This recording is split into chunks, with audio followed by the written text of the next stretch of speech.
Pegang tanganku Roh Kudus setiap hari.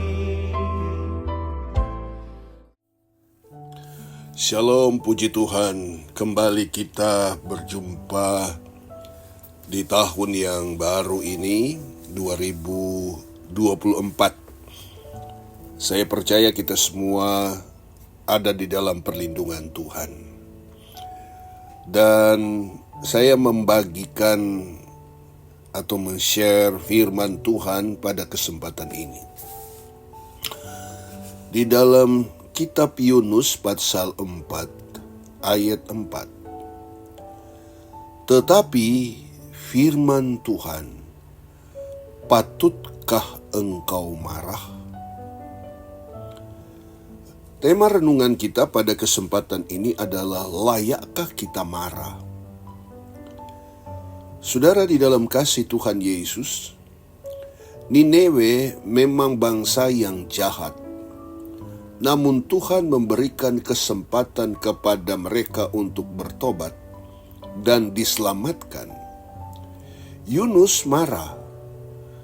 Kemarahan Yunus dijelaskan di bagian akhir dari kitab ini sebagai akibat pemahamannya akan sifat Allah yang mengasihi, penyayang, panjang sabar, dan berlimpah kasih setia. Kita lihat itu di dalam ayat 2. Di mata Yunus, penduduk Niniwe tidak pantas mendapatkan belas kasihan karena keberdosaan dan kekejaman mereka. Bahkan mereka meremehkan Tuhan. Bahkan mereka tidak setia kepada Tuhan. Nah, Yunus lupa satu hal, jika sesungguhnya keadaan bangsanya juga tidak lebih baik dari penduduk Niniwe. Sesungguhnya ia juga tidak pantas mendapatkan kemurahan Tuhan karena kebebalan hati dan keberdosaannya. Tetapi Tuhan tetap menaruh belas kasihan kepadanya. Bahkan ketika Yunus marah karena akhirnya penduduk Niniwe itu mau bertobat, Tuhan dengan penuh kesabaran membimbingnya agar ia memahami betapa hebatnya kasih Tuhan. Nah, saudara-saudara, dalam kasih Tuhan adalah sebuah pelajaran yang sangat luar biasa dalam hidup kita. Bukan berarti Allah menjadi gampangan,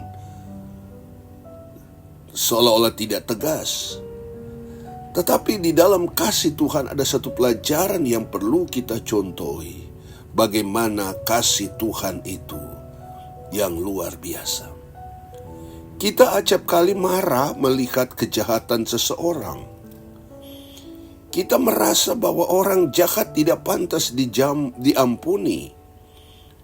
Kita merasa diri jauh lebih benar sehingga kita merasa berhak menentukan orang itu pantas diampuni atau tidak, pantas dikasihi atau tidak, dan sebagainya. Namun, apakah kita mengingat jika kita diampuni Tuhan bukan karena kita lebih baik dari orang lain? Belas kasihan Tuhan kepada orang-orang berdosa ditunjukkannya dengan diberikannya kesempatan agar mereka bertobat dan diampuni. Kita adalah salah satu dari orang-orang yang menerima belas kasihannya itu. Jadi, layakkah kita marah jika Tuhan berbelas kasihan kepada orang jahat kepada kita? Nah, saudara-saudara dalam kasih Tuhan, mari kita selalu memahami firman Allah secara utuh sehingga kita tidak gagal paham. Mari kita terapkan, mari kita memiliki belas kasihan yang dari Tuhan. Bukan berarti belas kasihan itu hanya sekedar belas kasihan formalitas, tetapi belas kasihan adalah bagaimana kita menyukakan Tuhan, bukan menyukakan manusia, menyukakan Tuhan dengan mengikuti aturan-aturan firman Allah.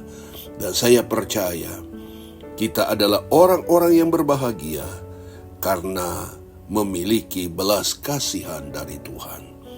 Kiranya Roh Kudus menolong kita.